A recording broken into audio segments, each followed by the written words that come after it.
ब्रह्मनाथ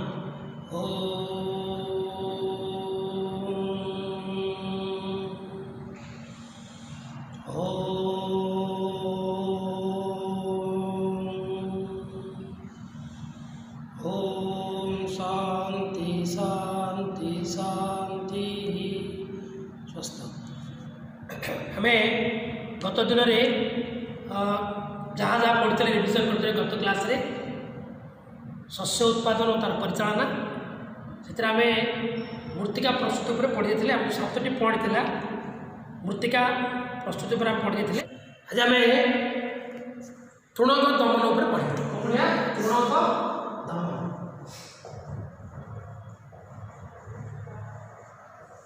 तृणक क्या कहुए जमी में आपे आपे केतेक अनाबना गछ आपे आपे उठता तृणक कहुए।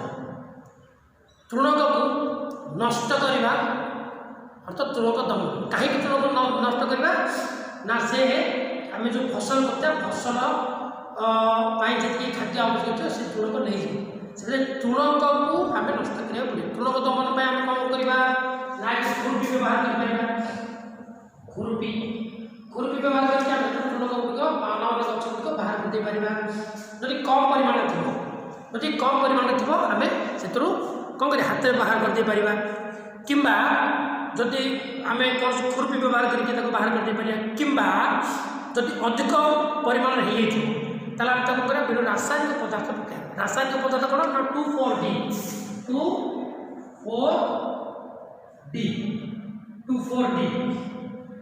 2,4-D रासायनिक तृणक दमन तृणक मारी पदार्थ या द्वारा आम तृणक को मारिपर तेज आम फसल भल हे।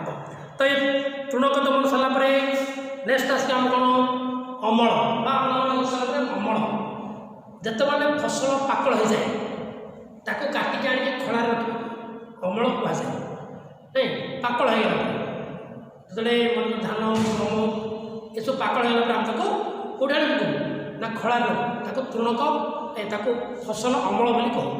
अमल कलापर आम संरक्षण बोली रखा संरक्षण करवा साइज रखा केमती साइज रखा ना विभिन्न प्रकार पद्धति ओलिया कि धातव बाक्स कि कंक्रीट हो मु पूर्व भिडियो देखी फोटो भी पठे देखन पूर्व भिडियो तो यहीपरि भाव आम रखा दरकार। देख प्रथम अमल कला संरक्षण आम प्रथम पॉइंट हूँ ना मंजी रे किसी जलीय अंश रही है।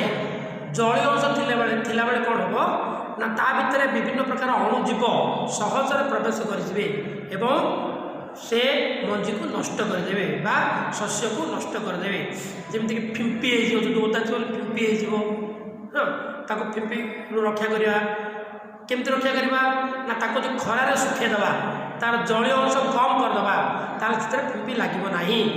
द्वितीय कारण कौन ना से किसी पोक लगे विभिन्न प्रकार पोक ता भर सहज पशिजे किसी बैक्टेरिया किसी बीजाणु अणुजीव प्रवेश करदे और खाद्य को नष्ट करदे खाद्य पोकड़ा जाए पची जाए ये प्रकार विभिन्न प्रकार जो फसल नष्ट हुए आम रक्षा करने खरारे सुखेबा तापर आम जो बड़ बड़ जो शस्य भंडार अच्छे सिलो टाइप गोटे बड़ बड़ जगार सिलो से रखा जाए। सेमती कंचा परिवा जो आम पनीपरिया अच्छे कौट रखा जाए शीतल भंडार में। तो यहीपरि भाव आम संरक्षण करवा सहित पशु मान किसी मांस मिले मेढ़ा छाड़ी मांस मिले अंडा मिले या भी आम भी जमी गाई दुग्ध मिले गाई गुआल रखा कुकुड़ा फार्म रखा छेली गुआल फार्म रखा एमती विभिन्न प्रकार उपाय आम पशु मान जो खाद्य आम संरक्षण कर यहीपरि भाव आम खाद्य संरक्षण कर। तो आम कृषि प्रणाली कौन कौन देखिले ना एक मृत्तिका प्रस्तुति 2 मंजी बुणा 3 सार खत सार प्रयोग 4 जलसेचन 5 अमल तापर संरक्षण यहीपरि भाव आम 7टा पॉइंट को मन रखा गोटे गोटे आम मुझे बर्तमान केतटा प्रश्न पचार से प्रश्नर उत्तर आपने कहे कहल ସବୁଜ ସାର କାହାକୁ କୁହାଯାଏ? ସବୁଜ ସାର କାହାକୁ କୁହାଯାଏ? ନାଇଁ କହୁଛୁ ସବୁଜ ଉଦ୍ଭିଦ ପଚିସଢ଼ି ମାଟିରେ ପଡ଼ିଗଲା ପରେ ଅପଘଟନ ହୋଇ ଯେଉଁ ସାରରେ ପରିଣତ ହୁଏ ତାହାକୁ ସବୁଜ ସାର କୁହାଯାଏ। ମନେ ହେଲା ସବୁଜ ଉଦ୍ଭିଦ ପଚିସଢ଼ି ମାଟିରେ ପଡ଼ି ଯେଉଁ ସାରରେ ପରିଣତ ହୁଏ ତାହାକୁ ସବୁଜ ସାର କୁହାଯାଏ। ସେମିତି କମ୍ବାଇନ ମେସିନ୍ର କାର୍ଯ୍ୟ କ'ଣ? କମ୍ବାଇନ ମେସିନ୍ର କାର୍ଯ୍ୟ କ'ଣ? କମ୍ବାଇନ ଅର୍ଥ କାଟିବା ତାକୁ ଅମଳ କରିବା ଏବଂ ସେଥିରୁ ଶସ୍ୟ ବାହାର କରିବା ଅଲଗା କରିବା। କମ୍ବାଇନ ମେସିନ୍ ହାର୍ଭେଷ୍ଟିଂ ଆଉ କ'ଣ କଟିଂ ଏ ଦୁଇଟା କାମ ସେଥିରେ ସେ କରି ଅମଳ କରେ ଏବଂ ତାକୁ ମଞ୍ଜିକୁ ଅଲଗା କରେ। କମ୍ବାଇନ ମେସିନ୍ ଦ୍ୱାରା ଧାନ କାଟିବା ଓ ଉଡ଼ାଇବା କାର୍ଯ୍ୟ ଦୁଇଟାକ ହୁଏ। କମ୍ବାଇନ ମେସିନ୍ ବୋଲି କହନ୍ତି। ଅମଳ ପରେ ମଞ୍ଜିକୁ ପବନରେ ଉଡ଼ାଯାଏ କାହିଁକି? କାରଣ ସେଥିରେ ଥିବା ବିଭିନ୍ନ ପ୍ରକାର ଅଗାଡ଼ି କିମ୍ବା କାଠି କୁଟା ସବୁ ବାୟୁରେ ଉଡ଼ିଯାଏ, ତେଣୁ ଆକୁ ଆମେ କ'ଣ କରାଯାଏ? ପବନରେ ଉଡ଼ାଯାଏ। ଉତ୍ତମ ମଞ୍ଜି ଆମେ ବାଛିବା କେମିତି? ନା ମଞ୍ଜିକୁ ଆମେ ପାଣିରେ ପକାଇବା, ଯେଉଁ ମଞ୍ଜି ଗୁଡ଼ିକ ପାଣିରେ ବୁଡ଼ିଯିବ ତାକୁ ଉତ୍ତମ ମଞ୍ଜି, ଯେଉଁ ମଞ୍ଜି ଗୁଡ଼ିକ ପାଣି ଉପରେ ଭାସିବ ତାହା କ'ଣ ଖରାପ ମଞ୍ଜି ଆମେ ଜାଣିବା। ସେମିତି ଜଳସେଚନ କ'ଣ? ଜଳସେଚନଟା କ'ଣ? ନା ଜଳସେଚନ ସାଧାରଣତଃ ଆମେ ଜଳ କେଉଁଠୁ ପାଉ ଲେଖିବା, ଯେମିତି ପୋଖରୀ, ଗାଡ଼ିଆ, ନଦୀ, କୂପ, ନଳକୂପ ଇତ୍ୟାଦିରୁ ଆମେ ଜଳ ପାଉ। ହଁ ସେଥିରୁ ପୁଣି ତାକୁ ବାହାର କରି ପୁଣି ଜମିରେ ପକାଇବା, ଜମିରେ ଫସଲରେ ମଡ଼ାଇବା, ଆକୁ କୁହାଯାଏ ଜଳସେଚନ। ଆବଶ୍ୟକ ପରିମାଣରେ ଜଳ ଯୋଗାଇ ଦେବାକୁ, ଫସଲକୁ ଆବଶ୍ୟକ ପରିମାଣରେ ଜଳ ଯୋଗାଇ ଦେବାକୁ ଜଳସେଚନ କୁହାଯାଏ। ଫସଲକୁ ଆବଶ୍ୟକ ପରିମାଣରେ ଜଳ ଯୋଗାଇ ଦେବାକୁ ଜଳସେଚନ କୁହାଯାଏ। ଜଳସେଚନ ପୁଣି ଗୋଟେ ପାରମ୍ପରିକ ପଦ୍ଧତିରେ ଜଳସେଚନ କରାଯାଏ, ଗୋଟେ ଆଧୁନିକ ଉପାୟରେ ଜଳସେଚନ କରାଯାଏ। ପାରମ୍ପରିକ ପଦ୍ଧତି କ'ଣ? ନା ପୁରାତନ କାଳରେ ଯେଉଁ ପଦ୍ଧତିରେ ଜଳ ଫସଲକୁ ମଡ଼ାଯାଏ ତାକୁ ପୁରାତନ ପଦ୍ଧତି କୁହାଯାଏ। ଆଧୁନିକ ପଦ୍ଧତି ମାନେ ବର୍ତ୍ତମାନ ଯେଉଁ ପଦ୍ଧତିରେ ଅର୍ଥାତ୍ ପୁଲି, ତେଣ୍ଡା ଆଉ ଏଇସବୁ ପଦ୍ଧତି ହେଉଛି ପୁରାତନ ପଦ୍ଧତି। ଆଗେ ଲୋକମାନେ ତେଣ୍ଡାରେ ପାଣି ବାହାରିକି ପକାଉଥିଲେ, ନାଇଁ ଚେନ୍ ପମ୍ପ ଦ୍ୱାରା ପାଣି ପକାଉଥିଲେ କିମ୍ବା ଅନ୍ୟ କୌଣସି ଉପାୟରେ ପାଣି ପକାଉଥିଲେ। ତାପରେ ପୁରାତନ ପଦ୍ଧତି ବା ପାରମ୍ପରିକ ଜଳସେଚନ ପଦ୍ଧତି। ନୂତନ ପଦ୍ଧତି କ'ଣ? ନା ଦୁଇଟା ପଦ୍ଧତି ନୂତନ, ବୁନ୍ଦା ଜଳସେଚନ ଆଉ କ'ଣ ନା ସ୍ପ୍ରିଙ୍କଲ ପାଣି। ସ୍ପ୍ରିଙ୍କଲ କ'ଣ? ନା କୃତ୍ରିମ ବର୍ଷା ହେଇକି ଚାରିଆଡ଼େ ଘେରି ନେଇ ବୁଲୁଥିବ ପାଣି, ବର୍ଷା ଆକାରରେ ପଡ଼ୁଥିବ, ସ୍ପ୍ରିଙ୍କଲ ପଦ୍ଧତି କୁହାଯାଏ ବା ସିଞ୍ଚନ ପଦ୍ଧତି କୁହାଯାଏ। ସେମିତି ବୁନ୍ଦା ପଦ୍ଧତି କ'ଣ? ନା ପାଇପ୍ ଗଛ ମୂଳରେ ଥିବ, ଗଛ ମୂଳରେ ବୁନ୍ଦା ବୁନ୍ଦା ହେଇକି ପାଣି ପଡ଼ୁଥିବ, ତାକୁ ବୁନ୍ଦା ଜଳସେଚନ କୁହାଯାଏ। ତ ଏଇ ଦୁଇଟି ପଦ୍ଧତିରେ କ'ଣ ହୁଏ? ନା ଜଳ ସଂରକ୍ଷିତ ହୁଏ, ଅଧିକ ଜଳ ନଷ୍ଟ ହୁଏନି।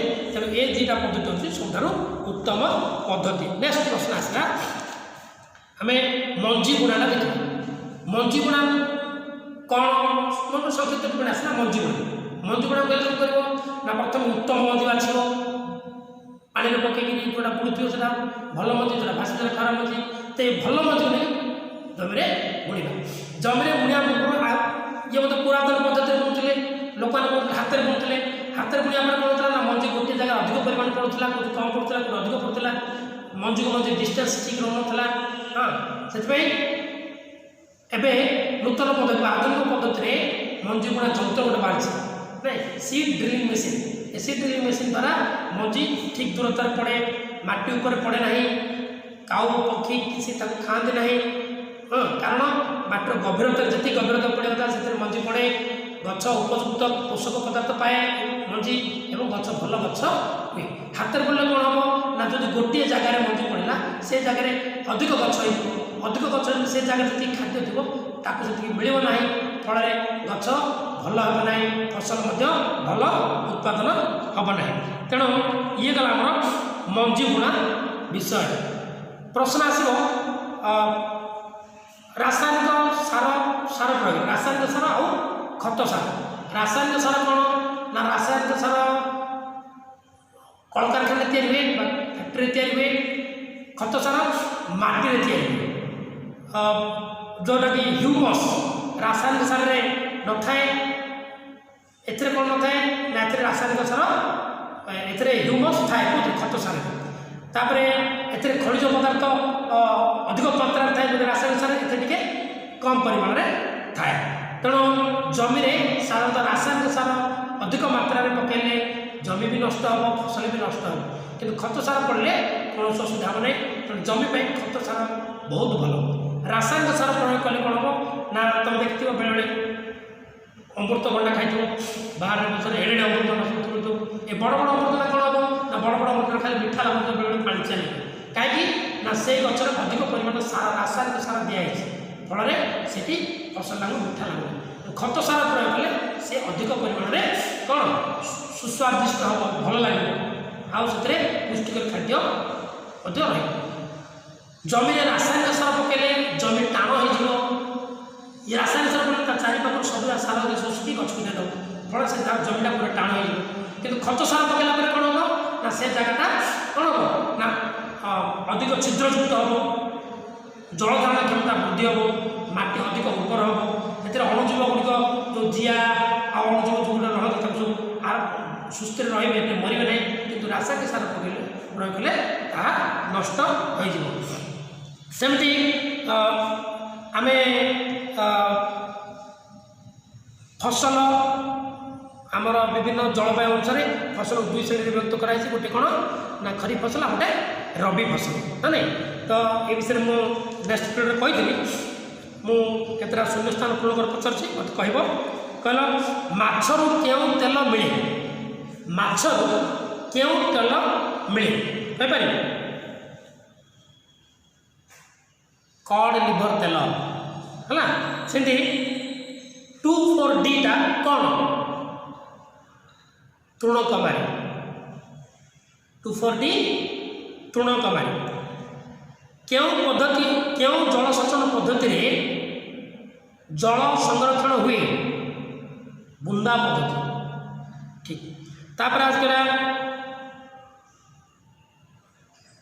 क्यों सार मृत्तिका प्रदूषण एक कारण अटे उत्स रासायनिक सार उद्भिद देह में शतकड़ा केते जल थाए 90 भाग बर्तमान ये जो सूर्यस्थान कहल रज पर्व दुर्गा पूजा गणेश पूजा होली एम मध्य क्यों उत्सवटी को आम अमल उत्सव बोली कहू होली ठीक कहल फाड़ ईश कंटी जुआली फाड़ ईश कंटी जुआली लंगर चारटे क्यों से लंबा ईश कपा मुग बुट मटर एम मध्य किए खरीफ फसल बुट ठीक कहल जबखारजान ह्यूमस पोटासियम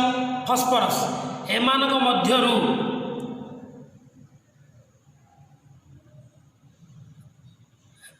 रासायनिक यही जो कहली जबखारजान ह्यूमस पोटासियम फस्फरस यही सार मान मध्य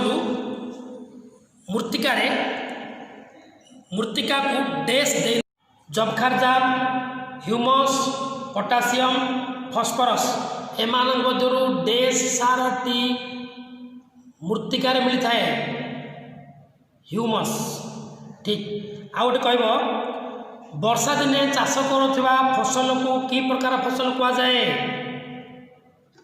खरीफ फसल लंगर लंबा अंशटी को कौन कहुए ईश क्यों पद्धति भल बिहन चिन्हवार उत्कृष्ट उपाय